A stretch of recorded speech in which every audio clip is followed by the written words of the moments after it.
ఆయన ఇక్కడ రోడ్లు కొట్టే వాళ్ళు ఉన్నారు. వాళ్ళ జీవన విధానం, వాళ్ళ బతుకు తెరువు గురించి కనుక్కుందాము. వాళ్ళ మాటల్లో కనుక్కుందాము అసలు ఏంది అని.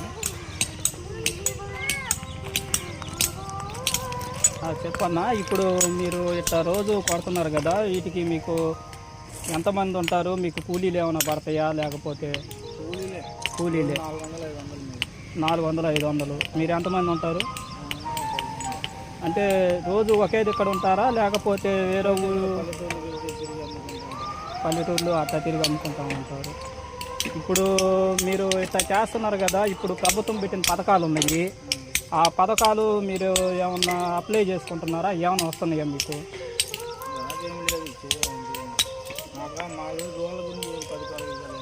ఏం లేవు. ఇప్పుడు డైలీ ఇదేనా మీరు చేసేది వర్క్? ఎన్ని సంవత్సరాల నుంచి చేస్తున్నారు? 40 సంవత్సరాల నుంచి. మన పిల్లకాయలు, చిన్న పిల్లకాయలు వాళ్ళు ఉన్నారు కదా, ఏమైనా స్కూళ్ళకి వాటికి వెళ్తూ ఉంటారా? చిన్న పిల్లకాయలే. ఇప్పుడు మీరు ఇక్కడ ఎంతమంది ఉన్నారు? 10 మంది దాకా ఉన్నారు.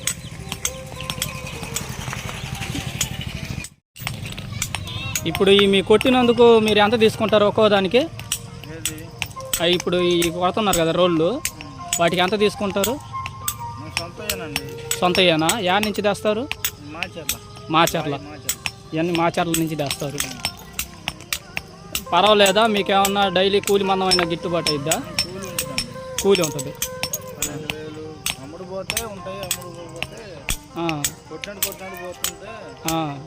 అమ్ముడు పోతాయి. అంటే మీకు ఇది డైలీ ఉండదు కదా, మీకు ఎప్పుడో ఒకసారి కదా అమ్ముడు పోతూ ఉండేది, అంతే కదా? మీరు ఏ ఊరి నుంచి వస్తారు? ఈ వాటికి మీకు బాడిగే, మీ పల్లెటూర్లకి వాటికి బాడిగే సరిపోతుంది. ఇంకా మీరు పిల్లకాయలు వాళ్ళు వీళ్ళు ఇంట్లోకి ఏమన్నా తెచ్చుకొని తినాలన్నా చాలా ఇబ్బందిగానే ఉంటుంది. ప్రభుత్వం ఇచ్చే పథకాలు మీకు మీరు అప్లై చేసుకోవటం లేదా? అప్లై చేసుకున్నా కూడా వస్తున్నాయా, రావటం లేదా?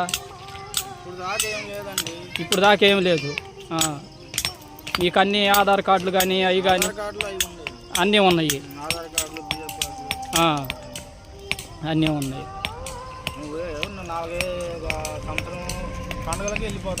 మళ్ళీ పండగలకి వెళ్ళిపోతారు. ఏ ఊరు? నసరాపేట దగ్గర చేజర్ల. నసరాపేట కాడ చేజర్ల.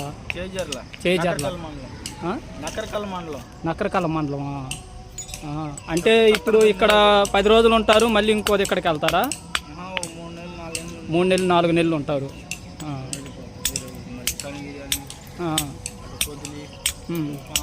పామూరు.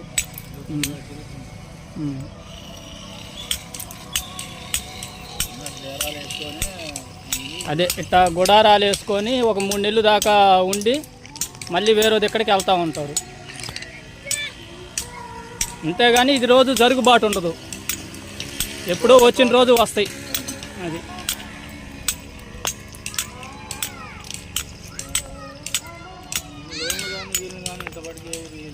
లోన్లు కానీ అవి కానీ ఇంతవరకు మీరు అప్లై చేసుకున్నారా? ఆ సిస్టమ్ లేదని చెప్పారా? చేనేత కార్మికులకి వీటికి లేదు, రాలా. ఇప్పుడు ప్రభుత్వం, రాష్ట్ర ప్రభుత్వం కానీ కేంద్ర ప్రభుత్వం కానీ చేనేత వృత్తులకు కానీ ఇట్లా కార్మికులకు కానీ ఇట్లా మేము చేస్తున్నాము అప్లై చేసుకోండి అది ఇది అని చెబుతున్నారు కదా, కానీ మీకు ఎవరు చెప్పరు.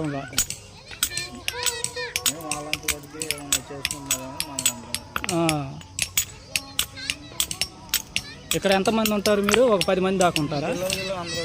ఒక 10 మంది ఉంటారు.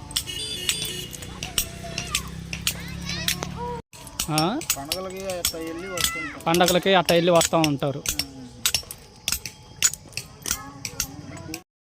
విన్నారు కదా వాళ్ళ మాటల్లోనే. వాళ్ళు 5-6 మంది పిల్లలతో కూడా 10 మంది దాకా ఉంటారు. వాళ్ళు కేంద్ర ప్రభుత్వం పెట్టిన పథకాలు కానీ రాష్ట్ర ప్రభుత్వం పెట్టిన పథకాలు కానీ వాళ్ళు అప్లై చేసుకున్నా మాకు ఏమీ రాదు, ఏమీ ఇయటం లేదు అని చెబుతున్నారు. ఇప్పుడు ఇలాంటి వాళ్ళకి కొన్ని పథకాలు పెట్టారు, కానీ ఎందుకు రావటం లేదు, అర్థం కావటం లేదు. వీళ్ళు ఒక ఊరి నుంచి ఒక ఊరికి 3 నెలలు దాకా ఉంటారు. వాళ్ళు చేసేవి వాళ్ళ ఇంట్లో ఖర్చులకే సరిపోతూ ఉంటాయి. అంతే కదన్నా, ఇంట్లో ఖర్చులకే సరిపోతూ ఉంటాయి. మీకు వాలంటీర్లు కానీ వాళ్ళు కానీ ఎవరు లేరు మీ కాడ వాలంటీర్లు అలాంటి ఇప్పుడు ఎవరు లేరు. ఇంతకుముందు ఉన్నప్పుడు కానీ ఏం లేదు. చూశారు కదా, వీళ్ళు ఇక్కడ ఒక 10 మంది పని చేస్తూ ఉంటారు. ఇట్టా గుడిసెలు వేసుకొని ఒక 3 నెలలు ఒక్కో దగ్గర 3 నెలలు అట్లా ఉంటారు. వీళ్ళ జీవనాధారం ఇదే. కాబట్టి ఏంటంటే ప్రభుత్వం చెబుతున్నారు, కేంద్ర ప్రభుత్వం కానీ రాష్ట్ర ప్రభుత్వం కానీ వీళ్ళకి వృత్తిపరంగా కొన్ని పథకాలు అమలు చేసామని. కానీ వీళ్ళు పెట్టుకున్నా కూడా మాకు రావటం లేదు అని అంటున్నారు. కానీ వీళ్ళు ఈ కష్టం మీదే బతకాల. వీళ్ళు పిల్లలు చాలామంది దీన్నే నమ్ముకొని ఉన్నారు. దీన్ని బట్టి కొన్ని పథకాలు అనేవి వాళ్ళకి వర్తింపజేస్తే బాగుంటుందని నేను అనుకుంటున్నాను. చాలా థ్యాంక్స్ అన్న, ఇన్ఫర్మేషన్ ఇచ్చినందుకు చాలా థ్యాంక్స్ మీకు. మీరు చేసే పని, మీరు చేసేది బాగా జరగాలని కోరుకుంటా. మీకు రాష్ట్ర ప్రభుత్వం నుంచి కానీ కొన్ని పథకాలు రావాలని వాళ్ళని కోరుకుంటా ఉంటాను. థ్యాంక్స్ అన్న.